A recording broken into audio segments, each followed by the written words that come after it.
వాగ్దాన సందర్భంగా దేవుడు మనకి ఇచ్చినటువంటి మరి యొక్క వాగ్దానం మనం ప్రతి సంవత్సరం కూడా ఏం చేస్తామంటే వాగ్దానాలు తీసుకుంటూ ఉంటాం. ఈ వాగ్దానాలను బట్టి మనం ఏం చేస్తున్నటువంటి ఒక మాట చదువుకొని మన వాగ్దానంలోకి వెళ్దాం. ప్రకటన గ్రంథము 21:5 మాట 21:5 మాట మనం చదువుదాం ఒకసారి. అప్పుడు సింహాసనాసీనుడై ఉన్నవాడు ఇదిగో సమస్తమును నూతనమైనవిగా చేయుచున్నానని చెప్పెను. మరియు ఈ మాటలు నమ్మకమును నిజమునై ఉన్నవి కనుక వ్రాయమని ఆయన నాతో చెప్పుచున్నాడు. ఇక్కడ సమస్తమును కూడా నూతనమైనవిగా చేయుచున్నాడు. ఇక్కడ చేయుచున్నానని చెప్పాను.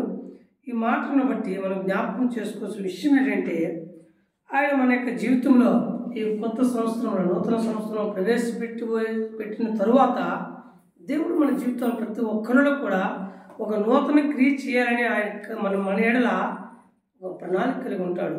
అందుకే వాగ్దానాల గురించి మనం కొన్ని మాటలు జ్ఞానం చేద్దాం, ఒక 4 విషయాలు. ఎందుకంటే చూడండి, ఇక్కడ మరి యెషయా గ్రంథంలో ఒక మాట చూడండి. యెషయా గ్రంథము 43:19 మాట. యెషయా గ్రంథము 43:19 మాట చూడండి. ఇదిగో నేను ఒక నూతన క్రియ చేయుచున్నాను, ఇప్పుడే అది మొలుచును, మీరు దానిని ఆలోచింపరా. అరణ్యంలో త్రోవ కలుగు చేయుచున్నాను, ఎడారిలో నదులు పారజేయుచున్నాను. ఎందుకంటే దేవుడు మనం నమ్మితే ఏదైనా చేయగలడు. ఆయన ఎంతైనా నమ్మదగిన దేవుడు ఆయన. ఎందుకంటే మన జీవితాల్లో మనకు వచ్చినటువంటి వాగ్దానాలు నెరవేరవంటే మనము విశ్వాసంతో నమ్మలేము. విశ్వాసరహితమైనటువంటి ప్రార్థన మనలో లేదు. కాబట్టి ఇక్కడ ఒకసారి చూడండి, మరి ఇక్కడ ఒక మంచి మాటను జ్ఞాపకం చేసుకోవచ్చు. మరి అపోస్తుల కార్యము 2వ అధ్యాయము 39వ మాట మనం చూస్తే, అపోస్తుల కార్యం 2వ అధ్యాయం 39లో ఒక మాట చూద్దాం. అక్కడ చూస్తే మనకి చాలా మంచిగా అర్థమవుతుంది. 2వ అధ్యాయం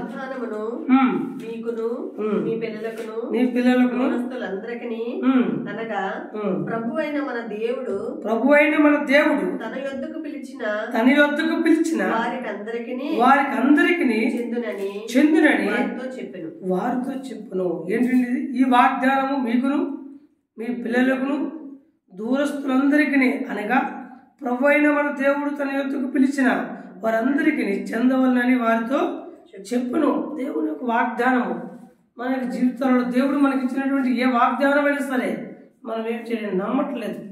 మన జీవితంలో నమ్మకం లేకపోవడం, విశ్వాసం లేకపోవడం, విశ్వాసమైన ప్రార్థన, విశ్వాసమైనటువంటి ఆ యొక్క శక్తిని మనం పొందుకోకపోవడం వల్ల మనం ఏం చేయట్లేదు. మనకు వచ్చిన వాగ్దానం ఏం చేస్తామండి?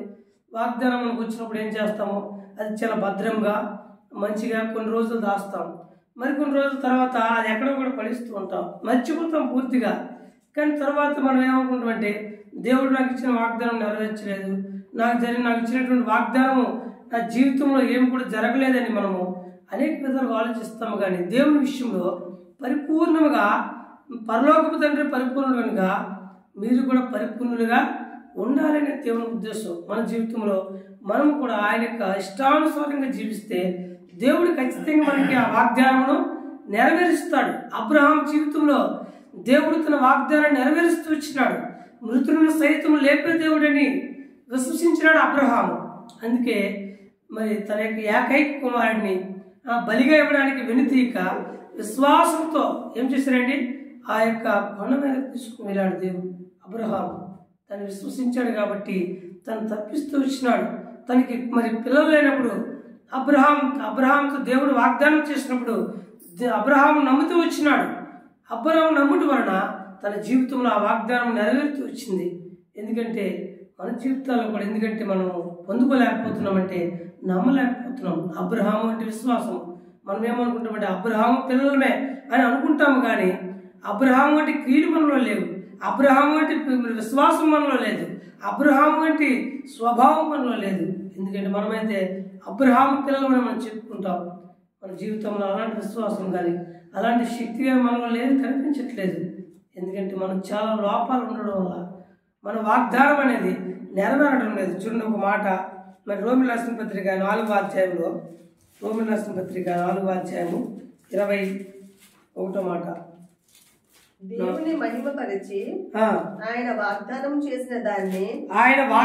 చేసిన దాన్ని నెరవేర్చుటకు సమర్థుడని రూఢిగా విశ్వసించి విశ్వాసం వల్ల బలమునొందెను. అందుచేత అతనికి నీతిగా ఎంచబడింది. అబ్రహాము దేవుని నమ్మున్నది అతనికి నీతిగా ఎంచబడింది. తన జీవితంలో విశ్వాస సంబంధమైనటువంటి ఆ యొక్క బలమును కలిగి ప్రభువు తనకిచ్చిన వాగ్దానం గురించి అనేక సంవత్సరాలు ఏం చేశాడంటే ప్రార్థన చేసి వేచి ఉన్నాడు, ఓపిక కలిగి ఉన్నాడు. మనకిచ్చిన వాగ్దానాలు కొన్నిసార్లు నెరవేరకపోవచ్చు, ఒకవేళ ఈ సంవత్సరంలో వచ్చిన వాగ్దానం నెరవేరకపోవచ్చు. అది మరి దేవుడు తన యొక్క సొంత గడియలలో నెరవేర్చడానికి మన ఓపిక, మన సహనాన్ని దేవుడు పరీక్షిస్తూ ఉంటాడు. కొన్నిసార్లు మనం ఏమనుకుంటాం, వెంటనే రిజల్ట్ వచ్చేయాలి. వెంటనే రిజల్ట్ రావాలంటే ప్రభు కొరకు మనము పరిపూర్ణంగా చేయబడితే ప్రభువు మన యెడల ఆయన కార్యాలను జరిగిస్తాడు. కాబట్టి నిజంగా ఇక్కడ ఇంకొక మాట మనం చూస్తే చూడండి, మరి గలతీ రాసిన పత్రికలో ఒక మాట ఉంటుంది, 3వ అధ్యాయము 13వ మాట, 13-14, గలతీలో 3:13-14 వచనాలు చూడండి. ఆ మాట చూసి మనం ముగించుకున్నాం. ఆత్మను గూర్చిన వాగ్దానమును విశ్వాసం వల్ల మనకు లభించినట్లు అబ్రహాము పొందిన ఆశీర్వచనము క్రీస్తు యేసు ద్వారా అన్యజనులకు కలుగుటకై క్రీస్తు మన కోసము శాపమై మనలను ధర్మశాస్త్రం యొక్క శాపము నుండి విమోచించెను. ఇందును గూర్చి వాని మీద రాలాడిన ప్రతి వాడును శాపగ్రస్తుడని వ్రాయబడి ఉన్నది. ఈ విషయం చెప్పుకున్నా, అబ్రహాము యొక్క ప్రభావం, అబ్రహాముకి ఇచ్చిన వాగ్దానం నెరవేర్చిన దేవుడు మన జీవితాల్లో కూడా నెరవేర్చడానికి ఆయన సమర్థుడు, ఆయన సిద్ధంగా ఉన్నాడు. మన జీవితాల్లో మనము కూడా సంపూర్ణమైనటువంటి విశ్వాసము, పరిపూర్ణమైన విశ్వాసము, ఆయన మనము విశ్వాస సహితమైనటువంటి ప్రార్థనా జీవితం కలిగి ప్రభు కొరకు మనం జీవిస్తే మన జీవితాల్లో కూడా దేవుడు ఆయన వాగ్దానం నెరవేర్చేవాడిగా ఉన్నాడు. మనం ఇంకొక మాట చూద్దాం. చివరిగా హెబ్రీయులకు రాసిన పత్రిక 10వ అధ్యాయం 23లో, హెబ్రీయులకు రాసిన పత్రిక 10వ అధ్యాయం 23లో ఒక మాట చూద్దాం. 10:23. వాగ్దానం చేసిన వాడు నమ్మదగిన వాడు గనుక నమ్మదగిన దేవుడు గనుక మన నిరీక్షణ విషయమై మనము మెప్పుకున్నది నిశ్చలముగా పట్టుకుందాము. కొందరు మానుకొనుచున్నట్టుగా సమాజములో కూట మానక ఒకరినొకడు హెచ్చరించుచు ఆ దినము సమీపించుట మీరు చూచిన కొలది మరి ఎక్కువగా అలాగ చేయొచ్చు ప్రేమ చూపుటకును సత్కారములు చేయుటకును ఒకరినొకరు పురుగొల్పవలెనని ఆలోచింతము. ఏముందండి ఇక్కడ? వాగ్దానం చేసిన వాడు నమ్మదగిన వాడు కనుక మన నిరీక్షణ విషయమే మనము మెప్పుకొనినది నిశ్చలముగా పట్టుకుందుము. ఎందుకంటే మన జీవితాల్లో గొప్ప నిరీక్షణ ఉంది మనకి. ఆ నిరీక్షణ కలిగి దేవుడు మనకి ఇచ్చినటువంటి వాగ్దానాన్ని నిరీక్షణతో మనం ఎదురు చూడాలి. అంతేగాని దాన్ని ఏం చేస్తామంటే మనము టేక్టీజీగా తీసుకొని మనం పక్కన పడిస్తూ ఉంటాం. మళ్ళీ ఇప్పుడు అనకూడదు, కానీ ఇప్పుడు మనం కూర్చున్నటువంటి మన అందరిలో కూడా మన వాగ్దానం గురించి మనం ఒకసారి అడిగితే మనం కూడా కొన్నిసార్లు మనం ఏం చేస్తాం, చెప్పలేని పరిస్థితి, మర్చిపోయినటువంటి పరిస్థితి, దాన్ని పక్కన పడేసినటువంటి పరిస్థితి.